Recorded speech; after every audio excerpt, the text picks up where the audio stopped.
Bonjour, je suis chef Damien et je vais vous montrer comment désosser très facilement une cuisse de dinde. Vous allez voir, c'est une recette très compliquée. Pour désosser une cuisse de dinde, il vous faut une cuisse de dinde et un couteau.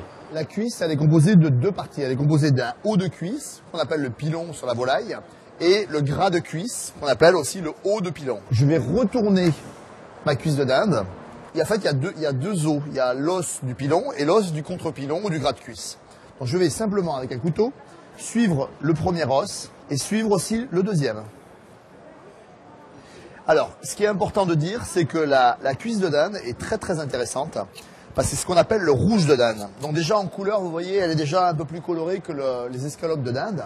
Quand vous voulez des cuissons longues pour faire des currys de volaille, pour faire des ragoûts de volaille, des blanquettes de volaille, n'hésitez pas à utiliser du rouge de dinde, c'est-à-dire c'est les morceaux qui sont situés dans la cuisse, car ils sont plus riches en collagène et vous aurez des cuissons beaucoup plus moelleuses. Ici, on va suivre l'os en essayant de rester le couteau contre pour pas gaspiller de la chair. Voyez? Donc ici, le premier os apparaît, on va suivre le deuxième, et ici, j'ai les deux os qui sont là. Voilà.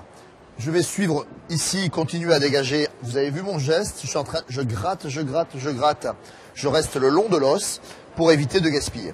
Plus compliqué les jointures, parce que les jointures, il y a les rotules et on a des choses un petit peu... donc il va falloir les contourner pour réussir à ne pas gaspiller de la chair. Là, ici, j'ai tout dégagé. Il me reste maintenant à passer dessous pour terminer de sortir les os. Donc je suis toujours sur quelque chose de... On est près de l'os, pour ne pas gaspiller. Vous voyez? Ici, je suis là et je sors, je commence. Alors vous avez vu, je gratte un petit peu l'os pour ne pas gaspiller la chair et pour qu'elle reste bien. Voilà. Je continue. Je suis maintenant l'os. Je suis au niveau de la jointure, c'est un tout petit peu plus complexe. D'accord? Mais regardez, c'est super rapide. Hein. Voilà, j'ai sorti les deux os de la cuisse de dinde. Levé de la victoire, vous voyez. Victoire, j'ai réussi, je suis très content. Et après, vérifier si à l'intérieur ça a été bien fait. Et on va enlever un petit peu les petits cartilages qui peuvent rester comme ici autour des articulations. Je vais sortir, parce que ça c'est pas ce qu'il y a de meilleur. Ici, au niveau de l'articulation, le petit cartilage ici. Et puis j'ai fini.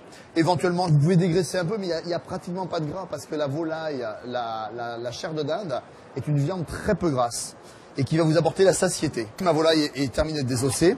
Je vais éventuellement la garder entière, etc. pour en faire ce que je veux, ou la découper en cubes pour faire un ragoût de volaille. Mais là, l'avenir le dira. Pour l'instant, je peux pas dire. Je vous ai montré comment désosser une cuisse de dinde. Vous avez vu, ça va très vite. Et surtout, n'hésitez pas à cuisiner la dinde sous toutes ses formes, parce que c'est vraiment une volaille qui est très intéressante.